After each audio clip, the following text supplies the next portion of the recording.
buenas tardes a todos. Estamos en un nuevo capítulo de ¿Quién soy tú? Por Sandía, tu canal. Junto a un grato candidato que nos acompaña el día de hoy, Aquiles Carrasco. ¿Quién soy tú? Muchas gracias. ¿Respondo al tiro entonces? Sí. Ah, ya, sí, vamos al tiro. ¿Y quién soy tú? ¿Quién soy tú? A Bueno, ver. bien amplia la pregunta, me avisaron que iba a ser bien amplia la conversación, bacán, me gusta. Creo que soy hartas cosas, en verdad. A ver, actualmente soy candidato, creo que eso es lo que me convoca acá hoy día. ¿Qué más puedo decir? A ver, soy Aquiles Carrasco Navas, era San Clementino, vivo acá actualmente en Talca. Viví como 27 años en San Clemente, en la casa de mi familia. Vivo acá en Talca en este momento, por acá cerca del centro. Soy candidato ahora en una lista de movimientos sociales, que es la lista de Asamblea Popular por la Dignidad. Laboralmente soy abogado, me dedico a temas de derecho del trabajo. Trabajo acá cerquita, acá en los edificios de atrás, así que me demoré como 5 minutos para llegar. Sí, somos vecinos, de hecho. No conocía mucho este edificio, sí. Bienvenido entonces. Sí, muchas gracias. Está bastante buena la recepción, le agradezco la posibilidad de estar acá. Estábamos conversando delante que es bien difícil igual el tema de romper un poco el cerco mediático que hay como candidato independiente que tenemos. Yo creo que acá lo conocemos más o menos los que estamos aquí. Así que bueno, hartas cosas, pues soy hijo, tengo pareja, tengo 2 perritos que me despiertan en la noche. Me dormí un poquito mal por eso. ¿Qué más? Amor a los animales más grandes aquí. Sí, Son como unos bebés. sí, prefiero los perros en verdad, no me gustan tanto los gatos, nunca he tenido gato en verdad. Que creo que es algo importante que se puede decir. Que me parece un poco fome los gatos en verdad. Son muy territoriales los gatos, se creen reyes de la casa. Que los perros dan más que hacer, por último no hacen pasar rabia, pero los gatos son otra onda. Soy Leo, nací en agosto, el 20 de agosto. El día signo de fuego, Aquiles. Sí. Un guerrero, bien. Sí. Siempre me hacían acto para el día de Bernardo Higgins en mi colegio, me acuerdo. Porque justo estaba el mismo día, así que me saludaban ahí. Claro, el natalicio de Bernardo Higgins. Sí, estudié en San Clemente, en un colegio que se llama Paula Montal, que es un colegio de monjas, en verdad, que es bien pequeñito, sí, era como la misión social de la congregación que tenían en San Clemente. Mira. Estudié hasta cuarto medio ahí, estudié después en la Universidad de Talca, estudié Derecho, hice cosas como el movimiento estudiantil. Me empecé a meter en temas sociales desde ahí, salí de abogado. Por ahí entre medio me metí en la coordinadora Nomás FP, que es de donde surge la candidatura. También me dedico laboralmente a esos temas, como les explicaba. Y de ahí me tiraron a esto, a ser candidato actual para la Convención Constitucional. Bueno, ya estuve en con Claudia ayer, por lo que entiendo, pues, así que ya... Sí, estuvimos con una compañera de tu lista.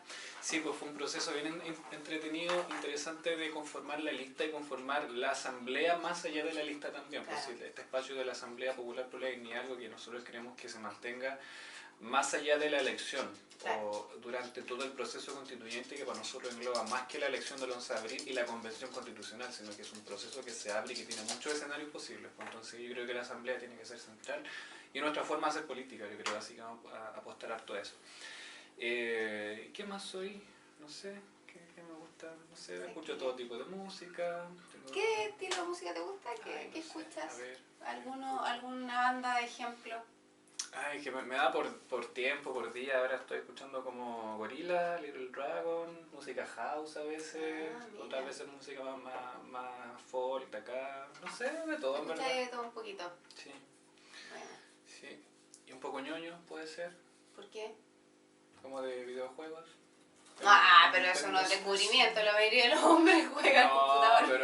pero más, un poquito más antes que... Más, pero eso es parte, sí. También. Y... Eso hace de repente en tu tiempo libre, te divierte el tema. Un poco tímido, como me decías tú también puede ser. Sí, pero no, siempre me lo dicen en todo caso.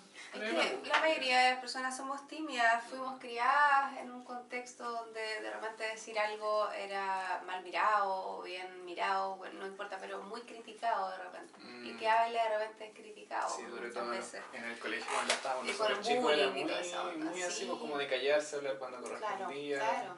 Pedir permiso para hablar. Exacto. Sí. Como que todos crecimos igual con esa lógica en la cabeza. Todos, yo creo que es un tema muy general. Si uno decía una mala palabra, te mandaban a lavar la boca con jabón. Con las malas palabras.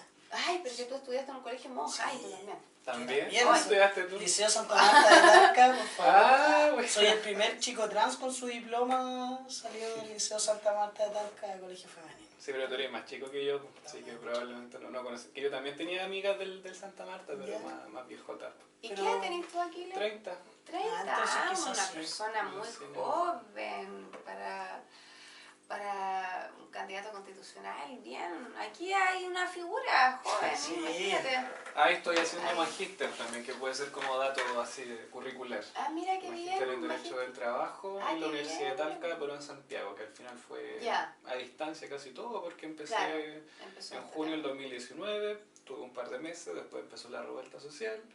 De hecho, estaba justo en Santiago cuando fue el 18 de octubre. Yo también estaba en Santiago. Sí. Estábamos en Santiago justo.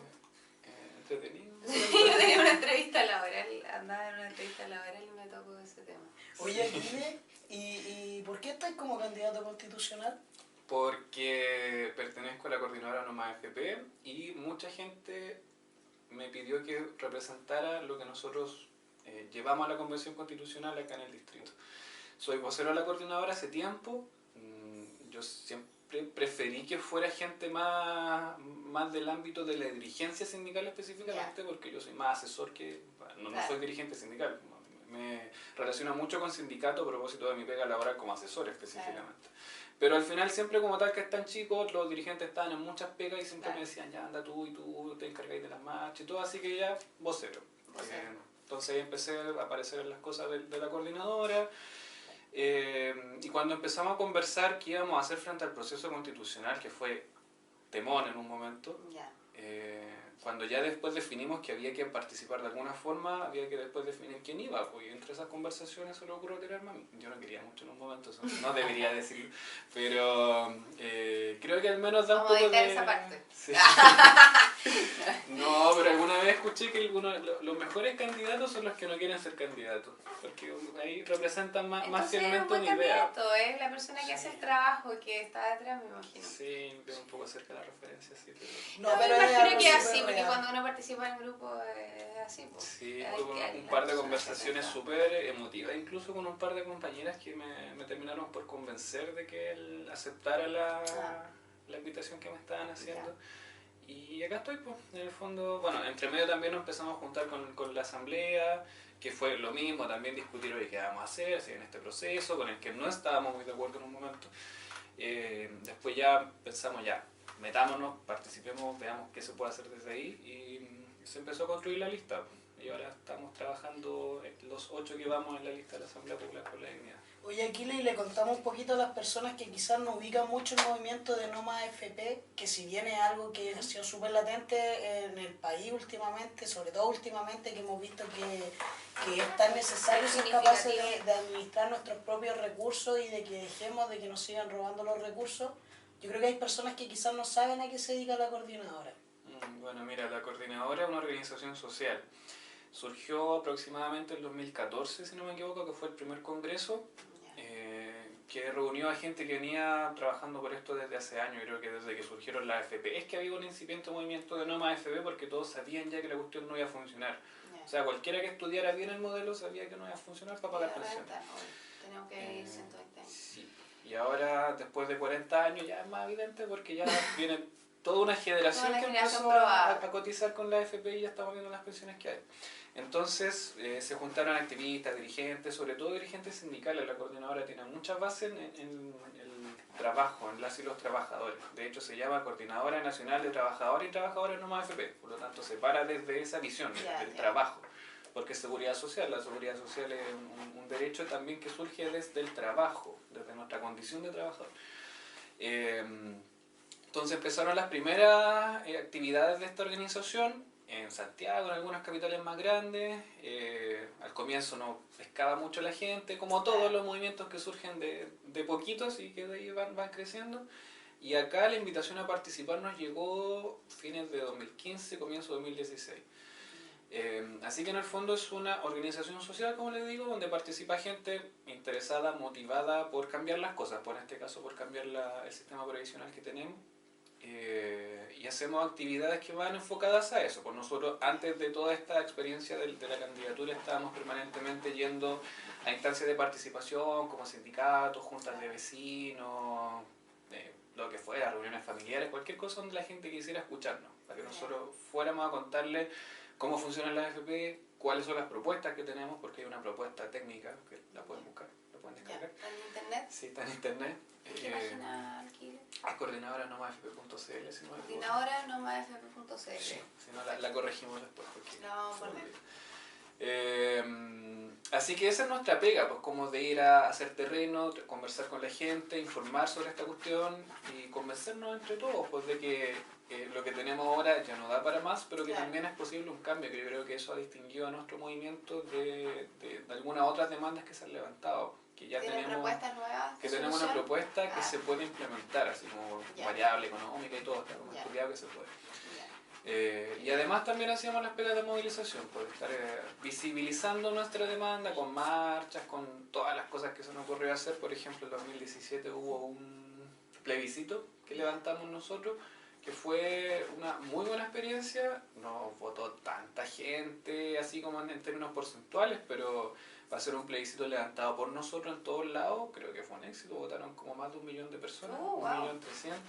¡Harta gente! Sí, pues, instalamos mesas, habilitamos una plataforma por internet, así que hubo mucha participación y siempre nosotros lo que apuntamos a eso, porque la gente converse, que se organice, que genere sus instancias de conversación y que desde ahí pueda exigir cosas, desde su condición de trabajadores, de pobladores también, pero principalmente como por el trabajo que hay detrás, que eso es seguridad social en el fondo.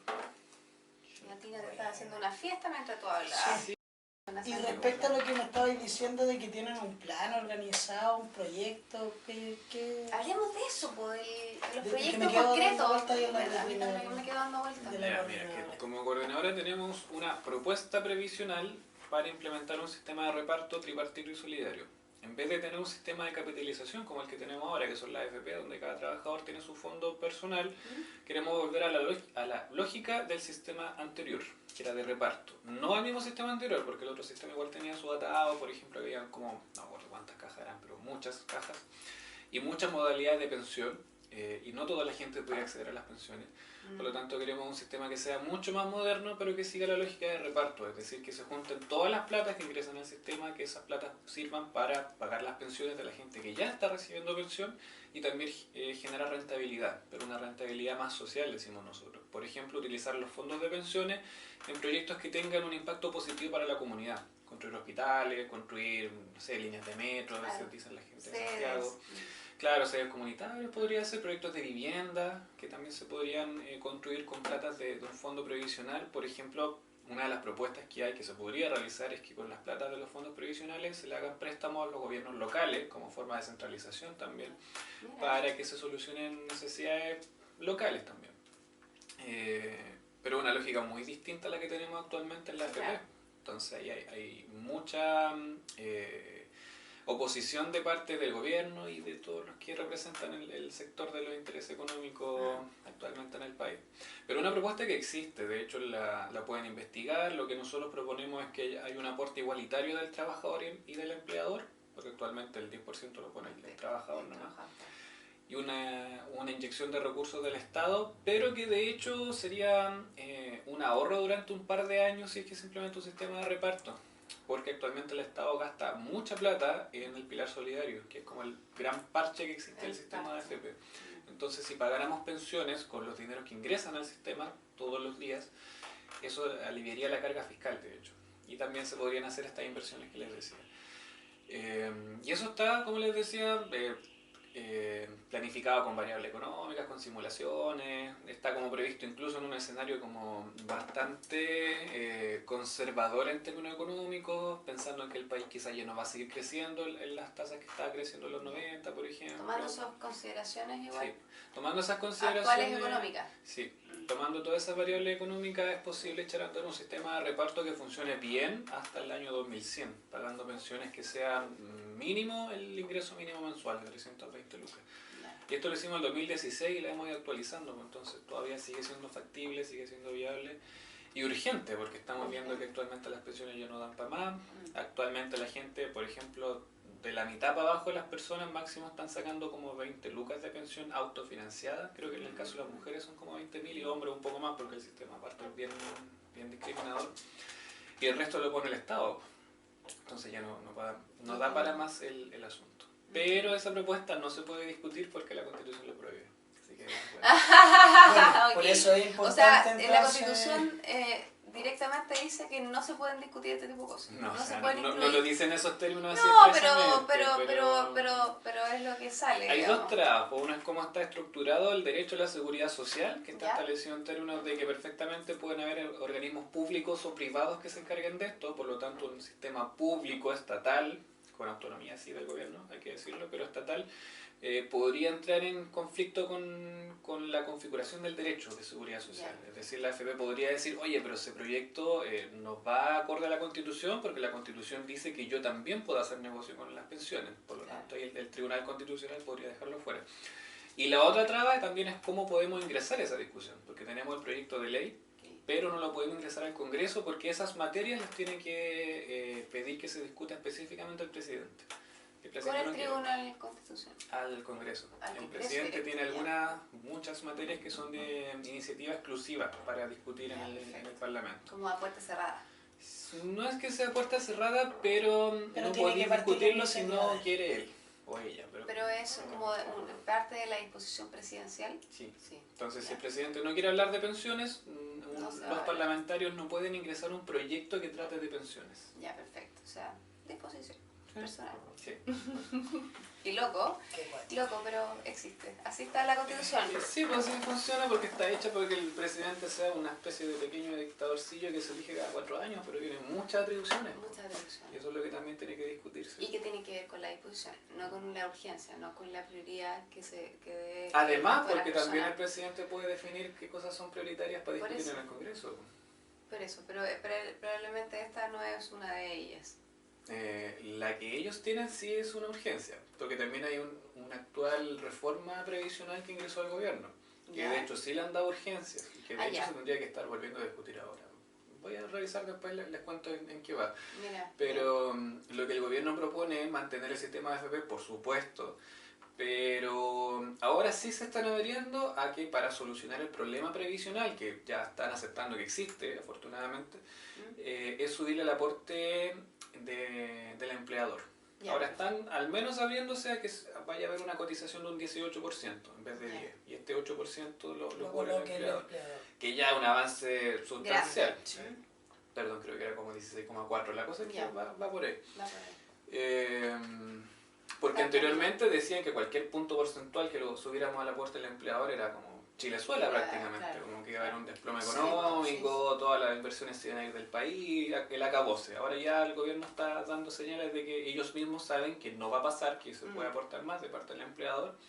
Lo curioso es que ahora con el aumento que hay de aporte del empleador, se están acercando a lo que proponemos nosotros. Nosotros proponemos un 18%. Ya. Y lo que propone el gobierno es un 16 y algo, que con algunos otros pagos extras que se hacen es lo mismo.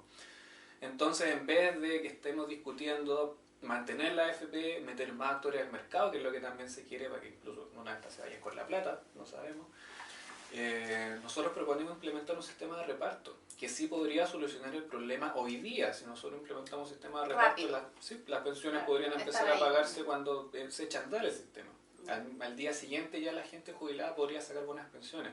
Pero lo que propone el gobierno como gran solución al problema previsional, con suerte va a empezar a tener fruto de aquí a 20 años. Oye, a mí me Ya, me que salta es a largo plazo. una duda respecto a esto, porque una vez me tocó debatir y estar a favor de la AFP, entonces tuve que estudiar la parte positiva, si es que se puede buscar algo, y lo que me llamó la atención era la forma que inyectaban recursos para la innovación de tecnología. ¿Eso con el modelo que están haciendo ustedes también se inyectaría tecnología? ¿O cómo funciona en realidad? ¿Existe eso? ¿Es real que ellos Sí, inyectan te en iba a tecnología? preguntar cuál inversión en innovación y tecnología. No sé muy bien cómo es que lo hagan. O sea, la AFP invierten en acciones, pues hay Ya. empresas que seguramente tienen sus propios planes de Pero innovación tecnológica. ¿eso pero nos beneficia a nosotros como chilenos Es que- o en realidad simplemente no es tan... Depende qué es lo que se entienda por beneficio y qué es lo que realmente se entienda por inversión en innovación. No sé. Porque, por un lado, no hay un aporte directo a innovación. No es que la ley diga las AFP todas tienen que destinar, no sé, un 5% a tecnología. Eso no existe. Ya. Lo que sí podría pasar es que inviertan en empresas que se dedican a hacer investigación, que eso quizá ocurra. Es como una inversión indirecta, ¿no? Claro, como una inversión indirecta. Yo pensaba que era como lo habéis dicho anterior, que no existía, así como el 5% es para que asegurara, así como... Bueno, no, parece que no es así. No es así. Lo que sí se podría hacer y que está previsto que se haga es que con el sistema de reparto sí podríamos tratar temas como el que decís tú, por ejemplo. Directamente. Claro, Eso. invertir en proyectos que directamente vayan enfocados a eso, como por ejemplo que se invierta una cantidad de platas del Fondo de Seguridad Social en financiar un proyecto de investigación que se sabe que puede tener un buen retorno. Bueno. Quizá a largo plazo, porque igual los proyectos de investigación pueden generar retornos que se demoran un poco más en registrarse, pero igual puede ser importante. Ponte tú si financiamos investigaciones de nuevos materiales, de cómo le metemos más plata al cobre, de cómo mejoramos los sistemas de producción de los productos locales. Sí, pues, cómo le damos valor agregado a la producción que tenemos acá, eso puede traducirse en plata directamente. Y eso sería fondos que podrían servir para pagar mejores pensiones todavía y tener además un buen sistema productivo en el país.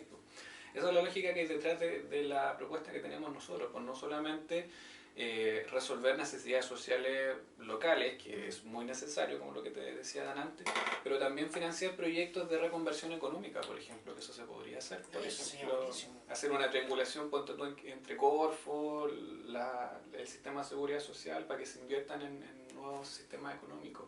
Es algo que igual es bien complejo, ahí se requiere más desarrollarlo con mucho más tiempo, pero es posible. Bueno, hay las disposiciones de los lados. Sí, porque actualmente se hace de cierta forma, pero de manera indirecta, porque en el fondo la AFP le prestan plata a las empresas para que inviertan como estimen pertinente y a los bancos también, para que nos presten plata a nosotros, pero mucho más cara. Claro, el ciclo es parecido. Pero es cosa de cambiar, dices tú, las orientaciones del dinero, de las inversiones, en círculos más cerrados, más locales.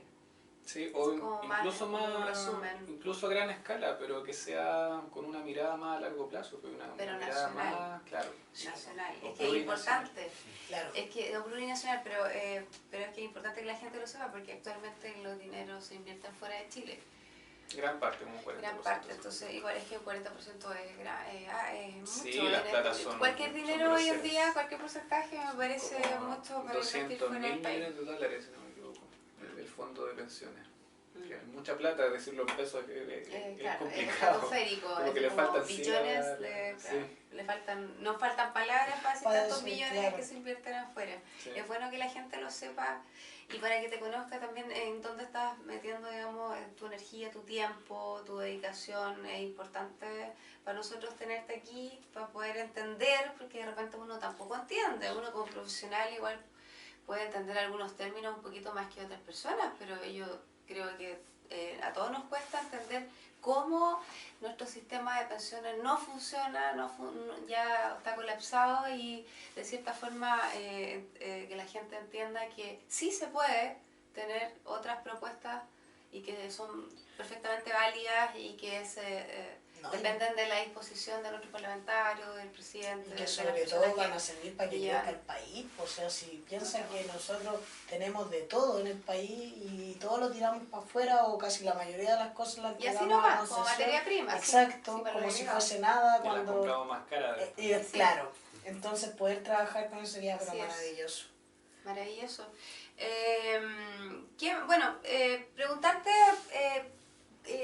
¿Cuál es tu otra propuesta? Aparte del tema de FP, que sabemos ya que lo manejas bastante bien, qué bueno que la gente también se instruya contigo. ¿Qué otra área te parece importante, ya que has estudiado la Constitución?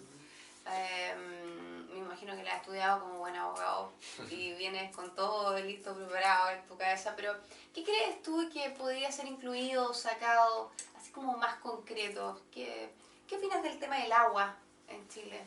Mira, a ver, la primera pregunta primero creo que como ejes centrales también nosotros planteamos la recuperación del trabajo digno para el país y específicamente también la libertad sindical. Y también yo creo que describimos completamente el trabajo que tenemos como asamblea de los ejes ya más programáticos para todas las candidaturas, que es la recuperación de los derechos sociales, de los recursos naturales y específicamente también el derecho de agua, algo que se tiene que tratar necesariamente.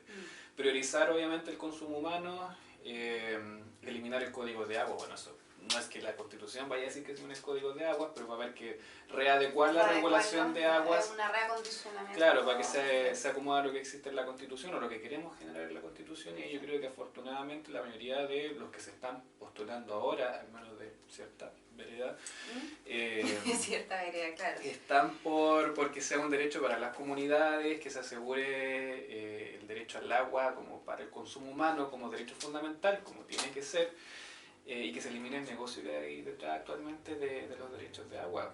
¿Qué opinas del tema de las acciones de agua en concreto? ¿Practican, o sea, captan un poco el negocio que ocurre en los ríos? Profesionalmente no nos hemos metido tanto, pero igual cada vez se está haciendo más patente y que hay una acumulación terrible de los derechos de agua en todo el país. Acá también se vive cotidianamente que los grandes accionistas de agua finalmente hacen y deshacen en las cuencas o donde tienen que ejercerse la explotación de los derechos de agua, y los pequeños propietarios o los pequeños accionistas finalmente se quedan con nada. Muchas veces incluso de manera ilegal, hay veces que simplemente no se respetan incluso las escasas disposiciones legales y reglamentarias sobre la materia.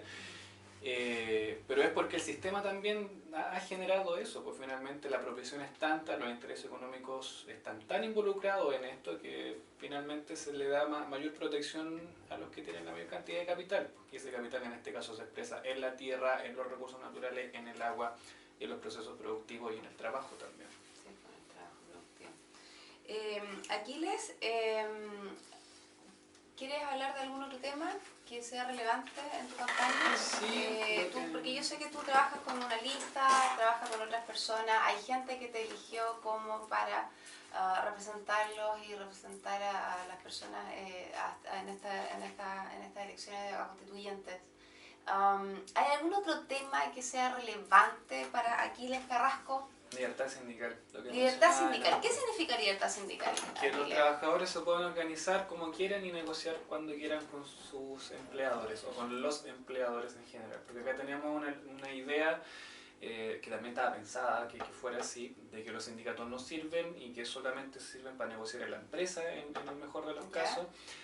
Una negociación colectiva, claro, que en general se da. Es que están muy deslegitimados los sindicatos acá, se entiende, porque hay muchas trabas para la organización sindical y sobre todo para la negociación colectiva y la huelga. Yo soy de la idea, junto con la coordinadora, y me atrevería a decir que también con gran parte de los que conforman la lista, con todos yo creo, pero falta así como ya ponernos de acuerdo en que lo vamos a poner todos de cierta forma, en que es necesario que se reconozca el derecho a organizarse en nuestros trabajos como derecho fundamental. Está reconocido de cierta forma en la Constitución, dice que tenemos la libertad de asociarnos y de sindicalizarnos, pero hay muchas limitaciones. De hecho dice, los trabajadores se pueden asociar, pero la ley les va a decir cómo. Los funcionarios públicos no pueden, y por ningún motivo pueden irse a huelga porque es delito y no pueden negociar tampoco. O sea, en el fondo al final igual se les corta la lengua. Nombre, ¿no? Sí. De cierta forma sí, porque lo que pasa en otros países más democráticos básicamente es que un trabajador, si tiene un problema en su trabajo, puede recurrir al sindicato de su área de producción, por ejemplo, o su como el sindicato área, territorial. como el área. Claro. Pero acá pasa mucho, o sea, como los sindicatos están metidos en la empresa, y entiéndase el root de la empresa, una empresa que tenga 5 trabajadores no va a poder tener sindicato. Por lo mismo, muchos trabajadores de pequeñas empresas o de subcontratistas, que muchas veces son parte de grandes unidades productivas, pero que trabajan localmente con subcontratistas, no tienen dónde alegar, no tienen que hacer. Lo mismo pasa con los trabajadores agrícolas, que en este momento como hay niveles súper altos de informalidad y solamente se podrían sindicalizar en su empresa local, tampoco tienen con quién reclamar. Porque son predios, ¿verdad? Son predios grandes que la gente llega a trabajar, no hay nada, ninguna oficina, entonces, no hay nada. En otro lado, el sistema funciona con que existe un sindicato de la zona, así como el sindicato temporero de San Clemente, que puede agrupar perfectamente a todos los fondos. Antes era así, de hecho. Antes era así, claro. Entonces, eso ahora ya no existe, eso ya no hay, porque acá se hizo para que el sindicato estuviera en la empresa y solamente se pudiera negociar en la empresa. Entonces, y también además solamente se puede negociar ciertas cosas que para la gente también hay un Hay temas solamente que se pueden... Sí, sí, como súper clarito qué cosas se puede negociar y qué Ya, cosas perfecto. no. Mira, Básicamente se puede negociar plata. ya, Plata y lo que se traduzca en plata. ya. Cuando tú no podrías negociar los mecanismos de ingreso y de selección de personal. No podrías negociar cómo tendrían que hacerse los despidos, qué tendría que... eso ahí se podría negociar como los pagos para el despido, básicamente. Claro, Pero las por, indemnizaciones. claro, eso sí, pero no podría negociar, ponte tú, si es que hay que echar gente, cómo lo vayas a definir. Si es que hay que tomar decisiones en la empresa, no podéis negociar Los por qué. los por qué. No Ya. podéis negociar nada de eso. No Ya. podéis negociar que los trabajadores tengan participación en la toma de decisiones, por ejemplo. Eso no se puede. Si tú lo pusieras en un contrato, sería nulo y tiene que sacarse. Ya. En otros lados sí, en otros lados se entiende que como hay una libertad para asociarse y conversar con los empleadores, la ley no tiene por qué meterse. Exacto. Porque son las partes del juego las que Del tienen juego, que definir sí. esas El reglas. empleado y el empleado, claro. Sí, pero acá tenemos una lógica de que el Estado tiene que decirle a la gente qué puede hacer y lo que no, y solamente negociar ciertas cosas que son plata. Y eso también genera en gran parte la delegitimación en la que están los sindicatos, y por eso para la gente es tan lejano. Cuando nosotros vamos a hacer puerta a puerta, le decimos libertad sindical a la gente, no tiene idea, que no Sí, sabe para qué le va a servir, tampoco no tenía entiende idea, por la qué le verdad. puede ayudar, pero sirve. Por ejemplo, si es que O sea, alguien se está... entiende en la misma frase, pero uno dice, bueno, pero traducido con manzana y pera para la Es gente... que yo creo que igual si tú pensáis en los trabajadores, si tú le habláis de sindicatos y en la empresa, por ejemplo, que no hay sindicatos, no hay porque saben que es un peligro para la empresa en sí. Te lo digo porque he trabajado en lugares donde es una amenaza el sindicato y también se escucha harto de ese sindicato que al final se termina arreglando como para el sindicato y para algunos trabajadores y para los que son más de defender sus derechos en realidad como trabajadores no lo hacen, no los apoyan. Y corren riesgo quienes están dentro del Claro, que en sindicato general, si es que toman en general la... son los empleados sin puesto, digamos, sin puesto, sin nombre de trabajo. Sí, puede ser así, pero sabéis que yo creo que sí me gusta esa cuestión de la libertad del sindicato. Sí. Porque es muy necesaria, Es porque que piensa que... le da flexibilidad. Ponete en el caso de los agricultores, de los que son Sí, campesinos todo el temporeros, rato. ¿cachai? Que No, trabajan como de todo repente caso. ni siquiera velan por sus derechos de que tengan el Claro. bloqueador, de que tengan No, y ropa... o que tengan baño, antes Exacto, sucedía o un mucho lugar donde cuando comer, empezó porque todo comen el tema ahí mismo entre de las medio de la... certificaciones, que la gente no tenía ni siquiera un baño donde ir o donde lavarse las manos para comer. O donde Un tema comer. como súper mínimo, pero que existió por muchos años en Chile. Y por estas exigencias de Global Gap, de certificaciones agrícolas, de la gente que nos compra nuestra fruta, que nos compra nuestros productos, fueron exigencias de ellos. Al final fue una Europa, solución Estados que Unidos, llegó sí. desde lo privado. Sí, claro, desde la demanda y desde lo privado, sí, Ni siquiera absolutamente. desde la conversación Y entre no las desde la partes. conversación del Estado, de los empleadores y el empleado, no, eso no sucedió. Y que igual, por un lado, en términos humanos, de cierta forma es un poco lamentable. Pero bueno, son opiniones al aire que uno tiene, cosas que surgen. Es una buena sí. reflexión en todo caso, porque como te digo, ahí la solución no vino de la conversación de los trabajadores con las partes, como tú decías, y finalmente fue porque el mercado tuvo que mercado entregarlo. exigió. Claro. O si no, no podían vender. Entonces ya hubo una exigencia extra que todo se extrapoló y se transformó hacia eso. Y hoy en día tenemos campos, pues digo, gente que nunca había estado con baño en el campo, o sea. Y te diré que algunas otras también, algunas ahí nomás cumpliendo con estándares bien mínimos, pero nunca con el tema del bienestar humano. Que es curioso eso igual. Para mí siempre me llamó la atención como agrónoma que los empleadores agrícolas, no todos, pero algunos lo hicieran netamente por exigencia, pero no por el comportamiento de la persona en su predio, en su lugar de trabajo. Y no van a como superar humano. el mínimo legal. Exactamente, que pasa muy parecido como los estacionamientos de los edificios, que son súper estrictos y que cumplen la ley siempre en rigurosidad. Es parte de lo que hemos vivido, yo creo, de falta de visión humana hacia el resto. Eso podría cuando tú compensarse. estás en Gringolandia, lo que más te llama la atención es que hay demasiado espacio para todos lados, tienen tremendas calles, o un estacionamiento gigante, así, porque va a destajo. Acá no, todo muy así, riguroso. Bueno, depende de las ciudades, pero en general el tema del espacio es bien curioso, porque también sucede, lo mismo hablábamos ayer con otra invitada que tuvimos, que es Claudia, con el tema de los tan pocos metros cuadrados de habitacional que tienen las personas a través del subsidio. Y en general, o sea, si tú te vas al espacio privado, claro, tienes un poco más de espacio en una casa que te cuesta obviamente el doble, pero tampoco es tan así, no es tan significativo. Eso es lo que hablábamos, que las personas necesitan para desarrollarse espacios de tierra, espacios en la urbe. Si no tienes espacio en tu casa, pucha, por lo menos está en un tremendo parque donde poder desarrollar de actividades físicas, actividades productivas, estábamos hablando. O sea, hay mucho que trabajar en ese sentido. ¿Qué opináis de los espacios? ¿Qué opináis del entorno físico que tenemos los chilenos, por ejemplo?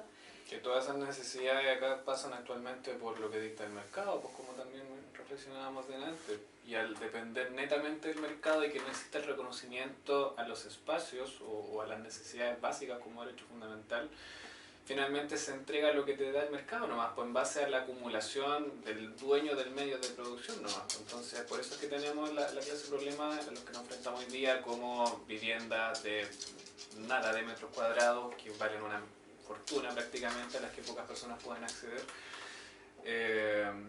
Y también las ciudades diseñadas de esa misma manera, porque es lo mismo que tú decías, porque finalmente no estamos teniendo acceso a servicios básicos, no hay áreas verdes, no hay espacios de esparcimiento, porque no es rentable finalmente. Pero no es rentable porque no es rentable para el dueño del medio de producción, pero si entendiéramos lo que nos acomoda a todos como comunidad, yo creo que ahí sí tendríamos que estar cambiando esa visión, porque sería mucho mejor para todos que viviéramos en un ambiente mucho más, sí, más digno para todos. Sí, son temas complejos de abordar. Sí, Sandía, tu canal viene también a hacer su parte respecto a eso y respecto a tanta otra, exacto, hacer su voz respecto a tanta otra injusticia y de repente reflexiones como las que se hacen en este espacio que muchas veces la gente en el diario vivir no es capaz de hacerla porque se levanta para trabajar, para llegar a su casa, para descansar y seguir trabajando el otro día. O sea, ni siquiera hay un espacio para poder decir, oye, ¿qué está pasando aquí? O sea, como nos tienen ahora con la cuarentena. Con de fase 1 a fase 2. Uno de los ejemplos, y a eso quería llegar también. Pero, ¿y qué opinas de la cuarentena? ¿Qué opinas del tema del uso de mascarilla? ¿Qué opinas del tema de las vacunas? ¿Cómo lo ves tú? O sea, yo estoy a favor de que tenemos que cumplir con las medidas de resguardo porque no hay mucho resguardo desde el gobierno, digamos. Entonces yo creo que las comunidades finalmente han sido las que han tenido que suplir esa función, sin desconocer, por supuesto, la labor que han tenido los trabajadores de salud, eso sí, eso hay que reconocerlo. Sí. Pero yo me voy a vacunar, estoy esperando la vacuna china, ojalá, pero creo que hay una que es de una dosis. ¿Sí? Parece. La Sinovac creo que son 2. Bueno, ahí vamos a ver. Ahí tenés que estudiar. Sí. No, sí creo que la Sinovac son 2, pero me voy a vacunar. Y mascarilla sí uso bastante respetuosamente de los espacios de los otros, pero sí creo que ya después de tanto tiempo, tantas medidas que se han intentado implementar, más encima se arrepienten a última hora de lo que proponen, yo creo que ya la gente está como súper chata. Ya, yo ni sé cuántas cosas no puedo hacer en este momento. Él no las tenía anotadas. Esa es la Constitución nomás. Sí, ponte tú cuando habían prohibido la música, al final... No, eso ha sido una locura igual. Ahora iban a prohibir el funcionamiento de los almacenes los fines de semana. No, eso me parece... No, y ahí atacáis directamente. Mira, son 3 preguntas, señor candidato, los que yo tengo en mi mente respecto a eso. ¿Por qué te vas a vacunar si no hay una diferencia entre vacunarte o no vacunarte respecto a tu libertad de uso, mascarilla o no mascarilla? O sea, si tú no te vas a vacunar... Pero si hay una diferencia, ¿no? ¿Que cuando tú te vacunas puedes andar libre? Sí. No cuando yo me vacune, cuando la mayoría de la gente se vacune. O sea, yo creo que la vacuna es algo que hay que pensarlo en términos de sociedad, de comunidad, sí. Entonces, si todos se vacunan, no hay que usar mascarilla después. ¿Tú crees? Sí, me imagino. Se espera, yo creo, se espera que así sea. ¿Y si aparecen 10 enfermedades más? ¿Lo vas a hacer igual? ¿Vacunarse? Probablemente sí. Yo te estoy preguntando realmente como si fuera una incrédula de la vacuna, ¿entendés? ¿No? Estoy tratando de que vea otros prismas porque como que de repente uno no entiende mucho el sistema, pero tiene razón en el sentido colectivo. O sea, si la mayoría obviamente se vacuna, claramente no debería usarse Sí, porque ahí se genera resguardo, de verdad inmunidad de rebaño. Inmunidad de rebaño, claro. Hay gente que no se puede vacunar porque tiene condiciones preexistentes, alergia o cualquier cosa, y necesita que gente como yo, que si estoy más o menos sanito, sí me vacune. Porque al final el virus Sí. va a entrar por donde pueda, y si le hacemos la mayor cantidad de barreras posibles, nos vamos a defender igual a las otras personas que están alrededor nuestro. ¿Serán barreras realmente? Esa es la pregunta. Yo diría que sí, pues. ¿Sí? O sea, Es que hay, yo te lo pregunto porque hay tantos médicos que opinan hoy en día algo súper diferente también en algunos países. Entonces uno igual escucha como un poco de todo, gente que está metida en el tema de salud, que tampoco está de acuerdo, con algunas sí o con otras no, como decías, que a indagar. Pero bueno, es lo que hay hoy en día respecto al COVID. Así es, COVID. Y lo otro que te quería preguntar es respecto al ¿cómo se llama? Al sistema económico. ¿Qué opináis respecto de lo que está ocurriendo en la economía mundial? ¿Sabes qué han ocurrido algunas desavenencias? Mucha gente está perdiendo sus trabajos. Hay empresas quebrando. Bueno, todos los días algunas cosas y es un tema gigante. En pero todo caso, es por un así tema como de tema COVID. Sí, pero hay muchas cosas involucradas. Sí, También claro. relaciones internacionales, geopolítica, donde se ubica cada estado frente al otro. Yo creo que, de cierta manera, el COVID vino a posibilitar niveles aún mayores de acumulación para los grandes, gigantescos capitales a nivel internacional. Claro. O sea, que el hombre más rico del mundo haya, no sé si triplicado, pero como que multiplicó su fortuna. El de Amazon durante la pandemia Sí. da mucho que hablar, yo creo.